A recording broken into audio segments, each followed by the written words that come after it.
Welcome back to my channel. నేనైతే వచ్చేసాను ఇంకొక మంచి వీడియోతోటి. మళ్ళీ సాటర్డే వచ్చేసిందనంటే మనం టెంపుల్కి వెళ్ళిపోతాంగా.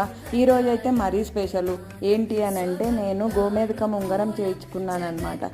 అది అభిషేకం చేయిద్దామని టెంపుల్కి వెళ్ళాను. కళ్యాణ వెంకటేశ్వర స్వామి వీడియో ఎవరైనా చూడకపోతే దీని కింద ఒకసారి మళ్ళీ పెడతాను, ఒకసారి చూడండి.